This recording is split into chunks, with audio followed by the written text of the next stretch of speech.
Dumako po tayo sa Malacanang para sa mahalagang anunsyo ni Cabinet Secretary at Acting Presidential Spokesperson Carlo Nograles. The palace joins the country and the entire world in praying for an early and peaceful resolution to the conflict in Ukraine. We reiterate the position of the Philippines that war benefits no one, and that it exacts a tragic, bloody toll on the lives of innocent men, women, and children in the areas of conflict. The conflict in Ukraine has economic, trade, and human resource implications for our country and for our people.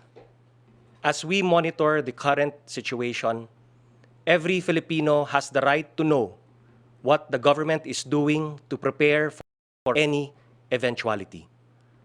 President Rodrigo Roa Duterte has given assurances that mitigating measures and contingency plans will be in place as part of the government's proactive response to the conflict in Ukraine.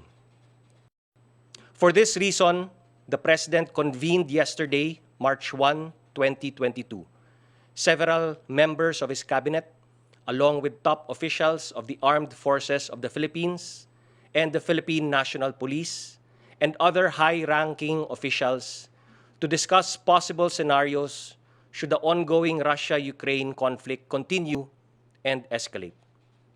In this regard, the President has approved the recommendations of his economic team to strengthen our domestic economy, stabilize food prices, provide social protection, and explore diplomatic channels to help resolve the conflict. As to food stability, the Chief Executive approved the recommendations of the Department of Agriculture to boost local food production. Kasama na rito ang pagpapataas ng produksyon ng pagkain sa pamamagitan ng pagpapatupad ng Plant Part 2. Pagpapataas ng rice buffer stock na hindi bababa sa 30 araw. Pamamahagi ng tulong pinansyal sa ating mga nagsasaka ng palay at pagtugon sa tumataas na presyo ng abono o pataba, tulad ng pagbibigay ng fertilizer subsidy at market access through bilateral discussions sa fertilizer-producing countries. Inaprubahan din ng Pangulo ang rekomendasyon ng Department of Agriculture sa pamamahagi ng fuel discount vouchers sa mga magsasaka at mga mangingisda bilang tugon sa tumataas na presyo ng langis. Ang pagpapalago ng produksyon at pagpapaigting ng pananaliksik upang ibsan ang presyo ng feeds at pagbibigay ng logistical support gaya ng food mobilization mula sa mga lalawigang mataas na produksyon papunta sa mga syudad sa pamamagitan ng kadiwa ni Ani at Kita, pag-deploy ng kadiwa mobile vans at trucks, at subsidiya sa transportation cost ng mga pangunahing bilihin. Kung kinakailangan, nakahanda ang pamahalaan na isakatuparan ang implementasyon ng price control law. We shall likewise continue talks with our partners and heighten negotiations with non-traditional partners to address threats to agricultural exports while improving our digital agricultural infrastructure and systems.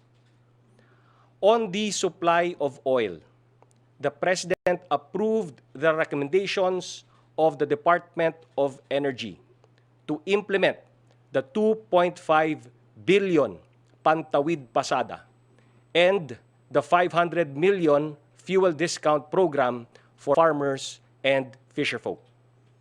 The DOE will continue to monitor the sufficiency in supply and quality and will make sure there will be no short selling. For the medium term, we call on Congress to review the oil deregulation law, particularly provisions on unbundling the price and the inclusion of the minimum inventory requirements in the law, as well as giving the government intervention powers or authority to intervene when there is a spike and or prolonged increase of prices of oil products.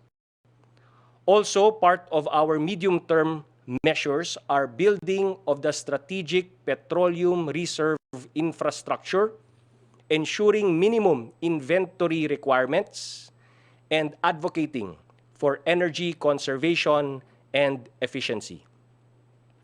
The President further approved the recommendations of the Department of Trade and Industry to accelerate renewable energy adoption, support investments in utility-scale battery storage to maximize utilization of renewable energy sources, support investments in modern storage facilities for oil and grains to increase within the border holding capacity, and empower the private sector to help in strategic stockpiling. Meanwhile, the AFP and the PNP gave assurances that our troops and our military and police assets stand ready and that they have respective contingencies prepared for any developments. In conclusion, we appeal for an immediate end to the unnecessary loss of life and call on the states involved to forge an accord that can help prevent a conflagration that could engulf a world still struggling to recover from the COVID-19 pandemic. The course of history and the fate of our world will be shaped by the decisions that will be made by its leaders. We are one in prayer, together with all peace-loving citizens, that they be guided by wisdom and a genuine desire to save lives, establish harmony among neighboring nations, and forge a just and lasting peace for humanity. Maraming salamat po, Secretary Carlo Nograles.